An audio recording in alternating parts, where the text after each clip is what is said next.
Wisdom speaks की project management series के इस एपिसोड में हम बात करेंगे 10वें और आखिरी नॉलेज एरिया के बारे में, जो है प्रोजेक्ट प्रोक्योरमेंट मैनेजमेंट। किसी भी प्रोजेक्ट में प्रोक्योरमेंट का मतलब होता है प्रोजेक्ट के काम को पूरा करने के लिए गुड्स या सर्विसेज ऑब्टेन करना।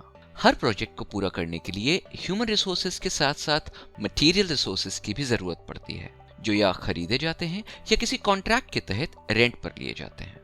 ऐसे में एक्सटर्नल वेंडर्स के साथ रिलेशनशिप्स बनाना, उन्हें मैनेज करना और उनसे बेस्ट क्वालिटी के गुड्स या सर्विसेज ऑब्टेन करना प्रोजेक्ट की सक्सेस के लिए जरूरी होता है। इस रिलेशनशिप में मेन कंस्ट्रेंट कॉस्ट और टाइम का होता है। प्रोजेक्ट प्रोक्योरमेंट मैनेजमेंट का नॉलेज एरिया हमें यह सिखाता है कि इन कंस्ट्रेंट्स के होते हुए भी प्रोक्योरमेंट एफिशिएंटली और प्रोडक्टिवली कैसे किया जा सकता है। प्रोजेक्ट प्रोक्योरमेंट मैनेजमेंट में 3 मेन प्रोसेसेस आते हैं। आइए इन्हें एक एक करके देखते हैं। पहला प्रोसेस है प्लान प्रोक्योरमेंट मैनेजमेंट।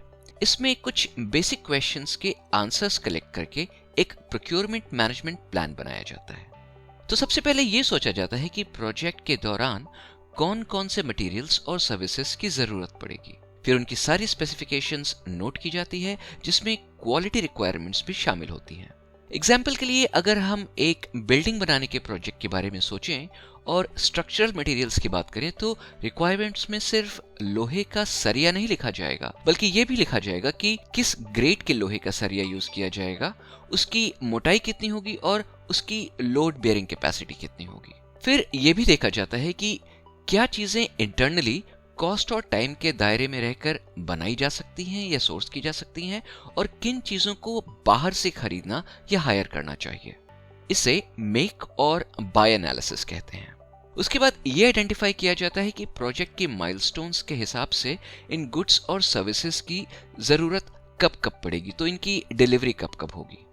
फिर यह भी डिसाइड किया जाता है कि कोई प्रेफर्ड सप्लायर जो ऑलरेडी हमारे डेटाबेस में है उसे यूज किया जाएगा, या फिर एक रिक्वेस्ट फॉर प्रपोजल, जिसे RFP कहते हैं, मार्केट में रिलीज करके पोटेंशियल सप्लायर से बिडिंग करवाई जाएगी।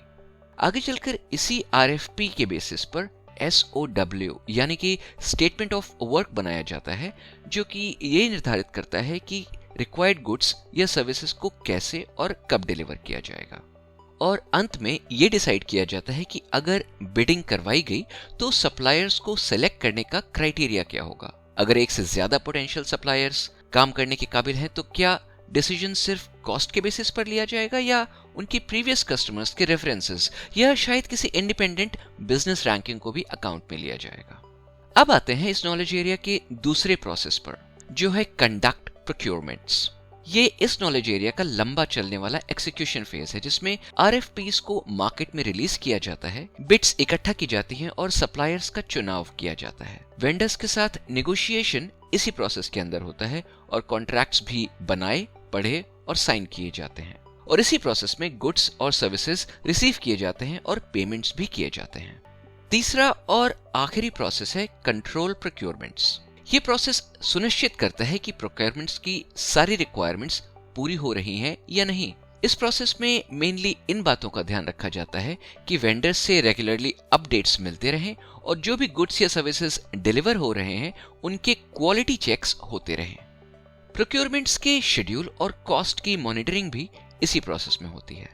कंट्रोल प्रोक्योरमेंट्स का प्रोसेस हमें यह भी बताता है कि अगर किसी सामान की डिलीवरी लेट हो रही है, तो प्रोजेक्ट मैनेजर को ये पता होना चाहिए कि वो बाकी के प्रोजेक्ट शेड्यूल को कैसे इम्पैक्ट करेगी और उसे मिटिगेट करने के लिए क्या क्या किया जा सकता है। उदाहरण के लिए मान लीजिए कि कोई मटेरियल जो इंटरनेशनल डिलीवरी से समुद्र के रास्ते आने वाला है, किसी जियोपॉलिटिकल इश्यू के कारण अब 6 महीने बाद पहुंचेगा, लेकिन आपके प्रोजेक्ट शेड्यूल के हिसाब से आपको वो 4 महीने बाद चाहिए। और आपको फिर वेंडर बताता है कि अगर आप 20% ज्यादा पे करें तो एयर ट्रांसपोर्ट से भी कार्गो भेजा जा सकता है, जो आपके 4 महीने वाले टारगेट टाइम पर आपको मिल जाएगा। अब आपको ये डिसाइड करना है कि क्या आप वो 2 महीने का डिले अलाउ करेंगे या फिर कॉस्ट ओवररन्स एक्सेप्ट करके डिलीवरी टाइम पर करवाएंगे, या फिर कोई तीसरा ऑप्शन देखेंगे, जैसे कि एक नया सप्लायर खोजेंगे जो शायद लोकल डिलीवरी कर सके।